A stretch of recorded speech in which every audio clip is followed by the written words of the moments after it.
नमस्कार। हिंदी साधन चैनल में आप सभी का एक बार फिर से हार्दिक स्वागत है। इस वीडियो में हिंदी साहित्य के सभी कालखंडों के महत्वपूर्ण प्रश्नों को लेकर मैं उपस्थित हुई हूँ। यदि आप NET JRF, TGT, PGT, KVS, NVS या किसी भी एस्टेट के हिंदी प्रतियोगी परीक्षा की तैयारी कर रहे हों तो आपके लिए यह वीडियो उपयोगी सिद्ध हो सकता है। इन्हीं प्रश्नों में से कुछ प्रश्न आपको आपके आने वाले परीक्षा में देखने को मिल जाए, तो वीडियो को ध्यान से ज़रूर देखें। सभी के सभी प्रश्न महत्वपूर्ण और उपयोगी है। आइए शुरू करते हैं प्रश्नों के क्रम को। पहला प्रश्न है, जूही की कली किसकी रचना है? तो जूही की कली ये सूर्यकांत त्रिपाठी निराला की रचना है। प्रश्न है, जैन साहित्य की रास परंपरा के प्रथम ग्रंथ भारतेश्वर बाहुबली रास का रचनाकार कौन है? तो जैन साहित्य के रास परंपरा के प्रथम ग्रंथ भारतेश्वर बाहुबली रास को माना जाता है और भारतेश्वर बाहुबली रास के रचनाकार शालिभद्र सूरि है। तो यहाँ से आपको 2 प्रश्न बन गए हैं। अगला प्रश्न है, जैनेन्द्र कुमार का परख उपन्यास कब प्रकाशित हुआ? तो जैनेन्द्र कुमार का परख उपन्यास सन 1929 ईस्वी में प्रकाशित हुआ। कई बार कवियों के रचनाओं के प्रकाशन वर्ष भी पूछा जाता है, इसलिए प्रकाशन वर्ष को भी ध्यान से देखते हुए आपको आगे बढ़ते जाना है। आइए दूसरे प्रश्न की तरफ आगे बढ़ते हैं। दूसरा प्रश्न है, जैनेन्द्र कुमार का प्रारंभिक नाम क्या था? तो जैनेन्द्र कुमार का प्रारंभिक नाम आनंदीलाल था।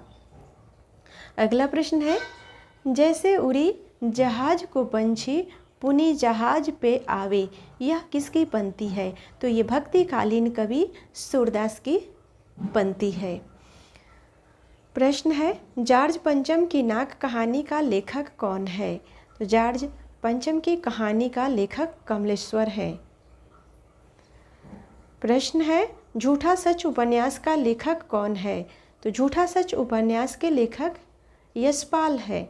अगला प्रश्न है, ठुमरी कहानी संग्रह के लेखक कौन है?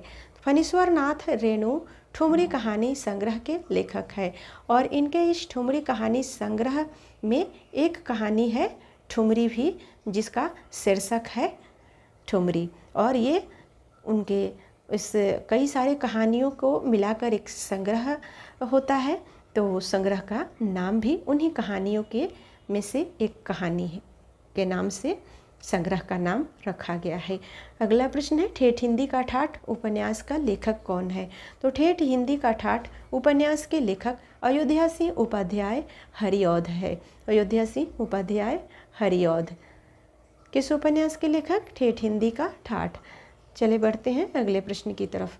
अगला प्रश्न है, डाची कहानी का लेखक कौन है? तो उपेंद्र नाथ अस्क ये डाची नामक कहानी के लेखक हैं। प्रश्न है, डिप्टी कलेक्टरी कहानी का लेखक कौन है? तो अमरकांत डिप्टी कलेक्टरी कहानी के लेखक हैं। अगला प्रश्न है, डॉक्टर नागेंद्र ने हिंदी एकांकी का प्रारंभ किस एकांकी से माना है? तो डॉक्टर नागेंद्र ने हिंदी एकांकी का प्रारंभ एक घूट एकांकी से माना है, जो कि जयशंकर प्रसाद के द्वारा रचित यह एकांकी है। प्रश्न है, डॉक्टर रामकुमार वर्मा ने आदिकाल का नामकरण किस रूप में किया? तो डॉक्टर रामकुमार वर्मा ने आदिकाल का नामकरण संधिकाल और चारणकाल नाम से किया। अगला प्रश्न है, डॉक्टर विद्यानिवास मिश्र को किस वर्ष उत्तर प्रदेश हिंदी संस्थान के भारत भारती सम्मान से अलंकृत किया गया? तो सन 1997 ईस्वी में डॉक्टर विद्यानिवास मिश्र को उत्तर प्रदेश सरकार के तरफ से भारत भारती सम्मान से अलंकृत किया गया था। अगला प्रश्न है, डॉक्टर नाटक किसका है? तो विष्णु प्रभाकर के द्वारा रचित डॉक्टर नाटक है। प्रश्न है, ढाई घर उपन्यास किस लेखक का है? तो ढाई घर उपन्यास गिरिराज किशोर का है। प्रश्न है, ढोला मारूड़ा दुहा के रचयिता कौन है? तो ढोला मारूड़ा दुहा के रचयिता कल्लोल कवि हैं। प्रश्न है, तन के 100 सुख 100 सुविधा में मेरा मन वनवास दिया सा, यह काव्य पंक्ति किसकी है? तो यह जो काव्य पंक्ति है यह हरिवंश राय बच्चन की पंक्ति है। प्रश्न है तमिल, तेलुगु, कन्नड़ और मलयालम भाषाएं किस भाषा परिवार से संबद्ध है? तो यह द्रविड़ परिवार से संबंध है। द्रविड़ भाषा परिवार से संबंधित ये सभी की सभी भाषाएं हैं। प्रश्न है ताई कहानी का लेखक कौन है? तो विश्वंभर नाथ कौशिक ताई नामक कहानी के लेखक हैं। अगला प्रश्न है ताप के ताए हुए दिन किसकी रचना है? तो त्रिलोचन की यह रचना है ताप के ताए हुए दिन। अगला प्रश्न है तार सप्तक का प्रकाशन वर्ष क्या है? तो तार सप्तक का प्रकाशन वर्ष सन 1943 ईस्वी है। अगला प्रश्न है तार सप्तक की श्रृंखला के किस कवि ने कविता के जरिए पुराने उपमानों के लिए यह घोषणा की कि ये उपमान अब मैले हो गए हैं? तो अज्ञे ने ये घोषणा की कि ये उपमान अब मैले हो गए हैं। अगला प्रश्न है तिलिस्मी उपन्यासों की परंपरा की शुरुआत किसने की?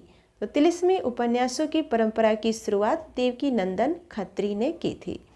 अगला प्रश्न है तीन निगाहों की एक तस्वीर कहानी संग्रह किसका है? तो यह कहानी संग्रह मन्नू भंडारी का है, तीन निगाहों की एक तस्वीर। प्रश्न है 30 दिन मालविजय जी के साथ किसकी रचना है? तो 30 दिन मालवीय जी से साथ राम नरेश त्रिपाठी की ये रचना है। प्रश्न है तीसरी कसम फिल्म की कहानी किस लेखक ने लिखी थी? तो तीसरी कसम फिल्म की कहानी फणीश्वर नाथ रेणु ने लिखी थी। ये आंचलिक उपन्यासकार के नाम से भी जाने जाते हैं। अगला प्रश्न है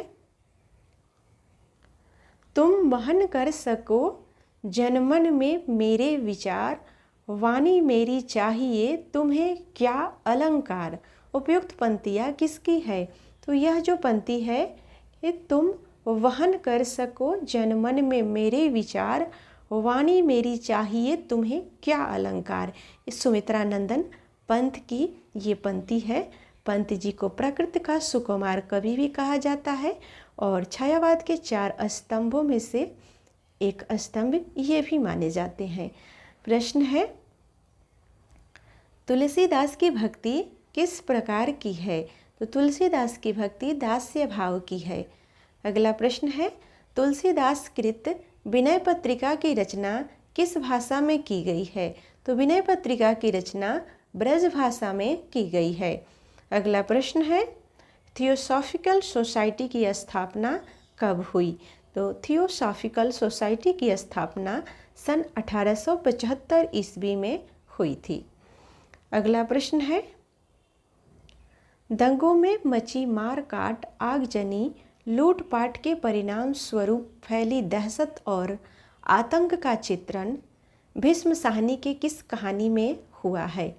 तो अमृतसर आ गया है। इस कहानी में दंगा मारपीट और लूटपाट के परिणाम स्वरूप दहशत का चित्रण किया गया है। अगला प्रश्न है the modern vernacular literature of Hindustan का लेखक कौन है? तो George Grierson the modern vernacular literature of Hindustan के लेखक हैं। अगला प्रश्न है दक्षिण भारत की प्रमुख हिंदी संस्था कौन सी है? तो दक्षिण भारत की प्रमुख हिंदी संस्था दक्षिण भारत हिंदी प्रचार सभा है। अगला प्रश्न है दक्षिण भारत हिंदी प्रचार सभा का केंद्रीय कार्यालय कहाँ है? तो दक्षिण भारत का हिंदी प्रचार सभा का जो केंद्रीय कार्यालय स्थल है वो चेन्नई में है। प्रश्न है दक्षिण भारत हिंदी प्रचार सभा के संस्थापक कौन थे? तो महात्मा गांधी दक्षिण भारत के हिंदी प्रचार सभा के संस्थापक थे। प्रश्न है 10 द्वार के सोपान तक किसकी आत्मकथात्मक कृति है? तो हरिवंश राय बच्चन की यह आत्मकथात्मक कृति है। प्रश्न है 10वीं से 14वीं शताब्दी का काल, जिसे हिंदी का आदिकाल कहते हैं, भाषा की दृष्टि से अपभ्रंश का ही बढ़ावा है। यह कथन किस लेखक का है? तो यह कथन हजारी प्रसाद द्विवेदी जी का कथन है कि भाषा की दृष्टि से अपभ्रंश का ही बढ़ावा 10वीं से 14वीं शताब्दी का काल है। प्रश्न है दामोदर शर्मा द्वारा लिखित उक्ति व्यक्ति प्रकरण किस प्रकार का ग्रंथ है? तो उक्ति व्यक्ति प्रकरण ये दामोदर शर्मा के द्वारा लिखित है और ये व्याकरण ग्रंथ है। अगला प्रश्न है दिलोदानिश उपन्यास किसने लिखा है? तो दिलोदानिश उपन्यास कृष्णा सोवती ने लिखा है। प्रश्न है दिल्ली में कौन सा विश्व हिंदी सम्मेलन हुआ था? तो दिल्ली में तृतीय विश्व हिंदी सम्मेलन हुआ था। अगला प्रश्न है दुख सबको मांझता है किस कवि का कथन है? तो दुख सबको मांझता है यह जिस कवि का कथन है उनका नाम है सच्चिदानंद हीरानंद वत्स्यायन अज्ञेय। अगला प्रश्न है दुखवा मैं कासो कहूँ मोरी सजनी कहानी किसने लिखी है? तो यह कहानी चतुरसेन शास्त्री ने लिखी है। दुखवा मैं कासो कहूँ मोरी सजनी।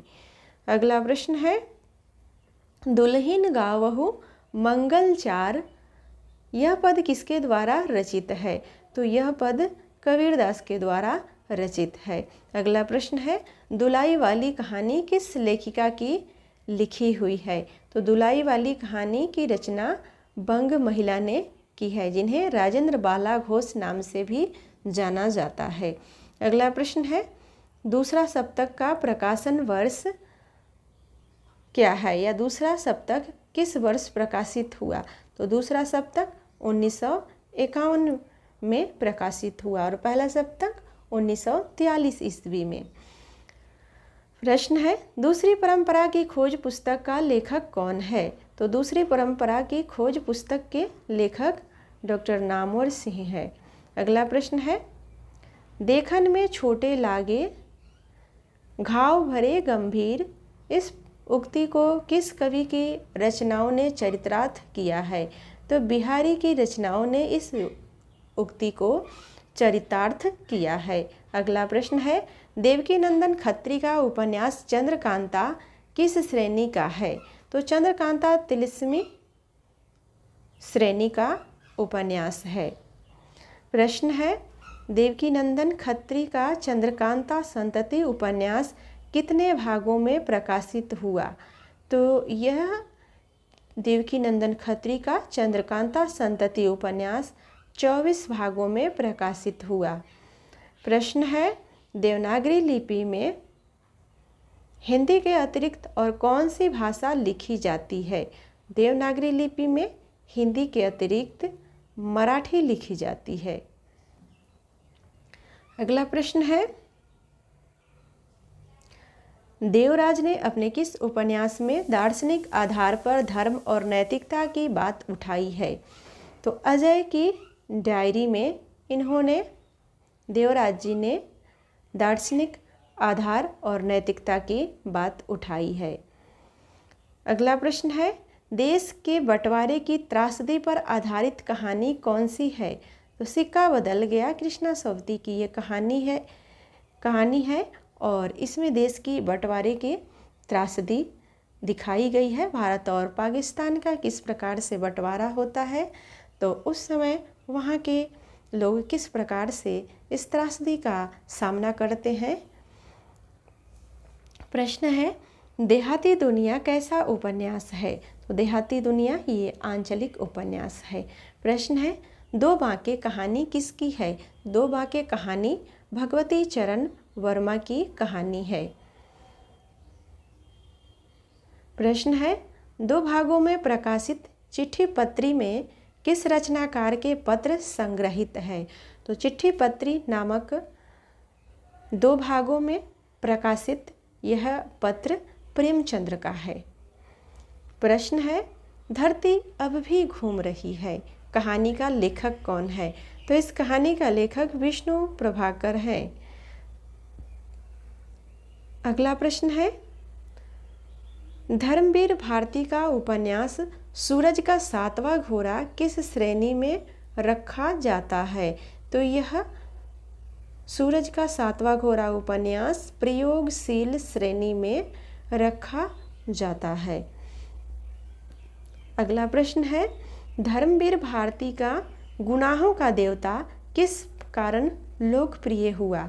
तो धर्मवीर भारती का लिखा हुआ रचना गुनाहों का देवता जिस कारण से लोकप्रिय हुआ वो कारण थी भावुकता तथा रोमानियत। अगला प्रश्न है, धर्मवीर भारती को किस कृति पर व्यास सम्मान दिया गया? तो उनका कविता है सपना अभी भी नामक कृति पर उन्हें व्यास सम्मान दिया गया। अगला प्रश्न है, धूमिल का वास्तविक नाम क्या था? तो धूमिल का वास्तविक नाम सुदामा पांडे धूमिल था। वास्तविक नाम सुदामा पांडे था और बाद में इसमें धूमिल लगा गया। अगला प्रश्न है, धोखा, बात और भौं निबंधों की रचना किसने की? तो धोखा, बात, भौं, मूछ इस प्रकार के निबंध को लिखने वाले कोई और नहीं बल्कि प्रताप नारायण मिश्र थे। अगला प्रश्न है, ध्वन्यालोक की रचना किसने की? तो ध्वन्यालोक की रचना आनंद वर्धन ने की। अगला प्रश्न है, नई कविता और अस्तित्ववाद पुस्तक के लेखक कौन है? तो नई कविता और अस्तित्ववाद पुस्तक के लेखक रामविलास शर्मा है। प्रश्न है, नई कविता के प्रतिमान पुस्तक के लेखक कौन है? तो लक्ष्मीकांत वर्मा नई कविता के प्रतिमान नामक पुस्तक के लेखक हैं। अगला प्रश्न है, नई कविता नामकरण का श्रेय किसे दिया जाता है? तो अज्ञेय को नई कविता नाम का श्रेय दिया जाता है। अगला प्रश्न है, नई कविता पत्रिका कहाँ से प्रकाशित हुई थी? तो नई कविता पत्रिका ये इलाहाबाद से प्रकाशित हुई थी और इलाहाबाद का नाम अब बदलकर प्रयागराज रख दिया गया है।